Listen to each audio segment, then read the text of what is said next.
ये है कल ग्लोबल अच्छा था, हमारे बाजार में डिप हो गई, तो तेजी तो लौटनी चाहिए सर। लौटनी चाहिए मतलब क्या? मतलब रेज्यूम होनी चाहिए कल कल के डिप के बाद। अच्छा भाई देवे, आपका सवाल एकदम सही है। कल मुझे बहुत लोगों ने बोला क्या करें, बाजार बहुत खराब हो गया। तो कौन से बाजार में पैसा लगाते हैं आप? मेरा स्टॉक खराब हो सकता है, कोई एक दो स्टॉक हर अच्छे बाजार में खराब, कोई बड़ा आइडिया को में आप हैं तो दुखी हैं, समझ में आता है। मार्केट कौन सा खराब हो गया दीप? एग्जैक्टली है ना। अब कहने में आप कह सकते हैं भाई मेरा तो 320 325 वाला BL 280 हो गया, तो स्टॉक्स में ये 50 वाला 200 भी तो हुआ था ना, 300 भी तो हुआ था ना। तो ये स्टॉक स्पेसिफिक या सेक्टर स्पेसिफिक रोटेशन तो रहेगा। आपको मार्केट, ब्रॉडर मार्केट में देखना है। कल मेरे को एक और किसी ने बोला कि मैंने कल पूरा पोर्टफोलियो खाली कर दिया। उनके क्यों भाई? मुझे बहुत डर लग रहा है। किस चीज़ से डर? बोले कि पता नहीं 2008 वाली मंदी आ जाएगी। मैंने कहा बहुत अच्छा है।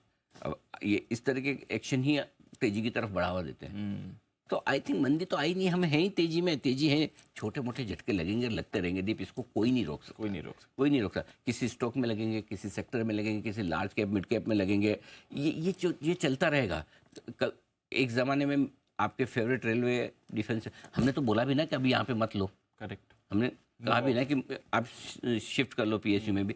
तो ये चीज़ें चलेगी, एक समय आएगा वापस ये डार्लिंग हो जाएंगे, लेंगे लोग इनको वापस। कोई ऐसा थोड़ी HAL ने हेलीकॉप्टर बनाने बंद कर दिए। एग्जैक्टली है ना।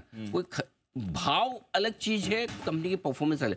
जब तक कंपनी की परफॉर्मेंस खराब होने की वजह से भाव ना टूटे तब तक लेना। फंडामेंटल खराब नहीं होनी चाहिए। भाव खराब हो जाए, भाव खराब होगा, भाव अच्छा भी हो जाएगा, लेकिन फंडामेंटल खराब हुए तो अच्छे होने में टाइम लगता है। तो इसलिए भाव खराब होने से नहीं रहना है। इसलिए सिंपल सी चीज है इस मार्केट में, एक ही फॉर्मूला, आप स्टॉप लॉस बढ़ाते चले, अपनी पोजीशन को होल्ड करें। ये ट्रेडर के तौर पर, इन्वेस्टर के तौर पर, अगर आपका पास में जो लगा हुआ है पैसा, जब तक कोई बड़े इंपॉर्टेंट लेवल तोड़ के ना टूट जाए मार्केट नीचे, तब तक डरना नहीं। ठीक है, चलिए। इसलिए आज के मैं आपको बता दूं स्ट्रेटेजी, हमारे मार्केट तेजी के लिए तैयार है, अच्छी तेजी के लिए तैयार है। ग्लोबल संकेत first class, number 1, number 2 FIs और लोकल फंड दोनों के पास पैसा है, जेब है पैसे में। करेक्ट। और पैसा लगाने को तैयार बैठे हैं, इंतजार ही कर रहे थे। कुछ पहले लगा रहे हैं, कुछ बाद में लगा रहे हैं। फेड की मीटिंग का इंतजार कर रहे हैं रिटेल इन्वेस्टर, HNI इन्वेस्टर।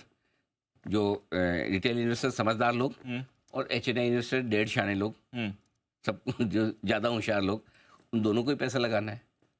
अब लगाएंगे, तैयारी है। ठीक, टेक्निकली बाजार स्ट्रॉन्ग है, हाई पे हाई बन रहे हैं। और सबसे बढ़िया बात, बाजार की बढ़ने की स्पीड बहुत बढ़िया है। कोई ऐसा भाग नहीं है अनाप शनाप ऐसा कि मतलब आज नहीं मिला तो कल नहीं, सुबह नहीं लिया तो दोपहर में नहीं मिलेगा। ये बहुत बढ़िया। हर दिन तेजी के साथ करेक्शन भी मिलता है आपको। स्क्रीन पे करेक्शन हो रहा है, गैप अप गैप डाउन पे नहीं हो रहा। दिन में आपको मौका भी देता है, जिसको बेचना बेच दो, जिसको लेना है ले लो। Perfect level, perfect sector rotation चल रहा है, परफेक्ट मार्केट कैप रोटेशन चल रहा है।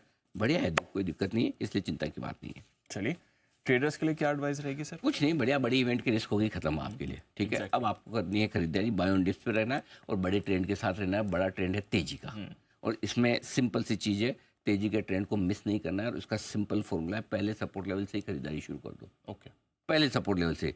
दूसरा सपोर्ट लेवल मिले तो किस्मत समझना कि और अच्छा है कि थोड़ा करेक्शन आज बेहतर मिले, जैसा कि कल भी आप देखो ना, कौन सा आपका लाल में तो गए ही नहीं निफ्टी बैंक निफ्टी तो ठीक, 25,375 गए ही नहीं। बिल्कुल। बैंक निफ्टी का लो 850 था, 850 या 750 850 52,850। तो कौन सा कैसा कोई ऐसी बड़ी है नहीं। सो तेजी के ट्रेंड के साथ रहिए, अपना स्टॉप लॉस बढ़ाते चले, ऊपर ट्रेल करते चले, लॉन्ग पोजीशन को होल्ड करें। और एक और चीज़ जो मैं बोल रहा था दीप, जो ट्रेडर्स के लिए इंपॉर्टेंट है, मैंने कहा था कि पहले दिन का मूव डाउ का छोड़ दीजिए, बोलिए। उसके बाद अगले 2 दिन गुरु शुक्र को क्या करता है, वो आपको कंफर्मेशन देगा। तो उसका कल कंफर्मेशन पहला आ गया है, क्योंकि अगर इवेंट के दिन हाई बनाया, नेक्स्ट डे और बढ़िया तरीके से हाई बनाया, दम लगा के बनाया और अच्छे से बनाया, स्क्रीन पे बनाया, तो डाउ S&P ने कंफर्मेशन दिया कि तेजी में है ना। तो ये कल के लिए बहुत बढ़िया चीज़ है। ये तो हमें एक्शन। ठीक है सर। इन्वेस्टर्स अपने पसंदीदा शेयरों में खरीदारी करें, जिसके लिए आप इंतजार कर रहे थे कि मैं बाद में लूंगा। ये बाद यही है जिसमें लेना है, तो बाद आ चुका है आपका। मिड कैप स्मॉल कैप शेयरों में कल घटा है, लोगों को डर है। कोई ऐसा डरने घबराने की जरूरत नहीं। हर रोज मिड कैप इंडेक्स हर निशान में बंद हो, लाइफ हाई, कल भी लाइफ हाई बनाने के बाद घटा है। राइट, तो ऐसे दुखी मत हो जाओ। ये मार्केट है, आपने बैंक में FD नहीं कराई कि नीचे नहीं देख सकते भाव, करेक्ट, कि इंडेक्स नीचे नहीं आना चाहिए। तो ये तो मैं तो इसको करेक्शन भी नहीं मानता, मंदी तो दूर की बात है। लोगों को मंदी लग रही है, एक दिन ये आते गंदी पड़ गई, सबको हर रोज हर मिनट ऊपर ही देखना है, ऊपर ही देखना है। यही सबसे बड़ी रिस्क है मार्केट में, बाकी रिस्क नहीं है। कि आदत पड़ गई कि इसको एफडी की तरह देख रहे हैं, ठीक है। इसलिए मिड कैप स्मॉल कैप शेयरों में अब भी अच्छे मौके हैं, और इन्वेस्टर्स के लिए एक ही लेवल इंपॉर्टेंट, जब तक 24,750 के ऊपर निफ्टी है तब तक आपको मंदी के बारे में ख्याल भी नहीं लाना है, सोचना भी नहीं है। और वैसे भी हमने बोला था कि इस पॉलिसी के पहले, फेड की मीटिंग के पहले आप 10-15%, 20% आपको बुक करना है तो कर लीजिए, वो आपका हो गया, बाकी को शांति से रखिए। जहाँ आपको अब जैसे करेक्शन आ रहा है, कुछ मिड कैप 20-30-40% नीचे आ रहे हैं, वहाँ ले लीजिए, आपको जहाँ पसंद है, कोई दिक्कत नहीं। अब बड़ा सवाल लोगों का ये आ रहा है कि क्या सब कुछ कब बेच देना है, ये पूछें कि भाई साहब जीरो करना है तो बता देना। करेक्ट। मैं जहां भी जाता हूँ ये सवाल आजकल होता है, जीरो कब करना है। तो यार देखो, ऐसा है कि मतलब जब अपन ऊपर जाएंगे तो कुछ न कुछ तो पैसा रहेगा ना, या छोड़ के जाएंगे नीचे। करेक्ट। सारा थोड़ी मतलब अपने कि भाई मेरी फाइनेंशियल प्लानिंग इतनी तगड़ी है दीप कि मैं जब ऊपर जाऊंगा मैं अपना पैसा जीरो करके सारा मैंने कमाया मैं खत्म करके जाऊंगा। क्या ऐसा कर सकता है कोई? करेक्ट। तो जीरो कैसे हो गया? ये जीरो होने की स्ट्रेटेजी गलत है, जिसकी भी है। जीरो जैसा जीरो हो गया इसका मतलब आपकी, और उसके बाद मार्केट घट गया तो आपकी किस्मत है, आपकी स्किल नहीं है। मार्केट में है हमेशा कुछ कुछ तो रखना चाहिए, मन भी लगा रहता है इससे। ठीक है ना, तो जीरो नहीं होना है। इसलिए जीरो होने की अगर आपकी इच्छा है तो इसका एक ही फॉर्मूला है, हम इसको दिसंबर जनवरी में तय करेंगे। और क्यों करेंगे वो भी बता दूं।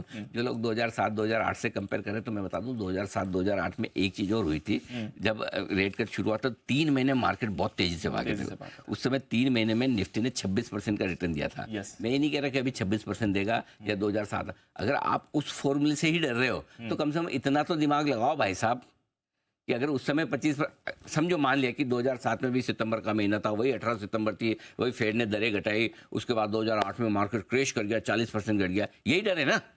तो एक चीज इस डर के साथ ये भी तो देखो कि जब रेट घटाई थी 18 सितंबर 2007 में, उसके बाद जनवरी के बीच में 26% निफ्टी भागा था। 26%। अगर आपको 26% नहीं चाहिए अगर उसी फॉर्मूले से, तो बेच दो आज जीरो कर दो, तो आज सही टाइम में जीरो करो। सही बात है। अगर फॉलो कर रहे हो किसी थ्योरी को और किसी इतिहास को तो पूरा तो करो, समझ के करो, आधा तो मत करो, या तो मत करो, करो तो पूरा करो। तो फिर पूरा है तो फिर दिसंबर जनवरी में रिव्यू कर लेंगे। कहीं नहीं जा रहा मार्केट, शांति रखिए। और अगर इसके पहले भी आ गया कोई संकेत ऐसा तो बताएंगे ना, रोज सुबह तो खुल रही है, शटर तो खुल रहा है, दुकान तो खुल रही है, बात तो कर ही रहे हैं। रोज मार्केट ओपन हो रहा है ना। Exactly. बार बार बोलता हूँ, मंदी होगी यहीं होगी, इसी टीवी स्क्रीन पे होगी, इसी ट्रेडिंग स्क्रीन पे होगी। 2020 में हुई तब भी आपको बचाया था, आगे भी होगा तो ईश्वर की कृपा रही तो पकड़ में आएगा, पता चलेगा, आपको बताएंगे। अभी निश्चिंत रहिए, कृपया आप भी परेशान ना हो और हमें भी ना करें। ओके, चलिए, तो ये है आपके लिए बट एक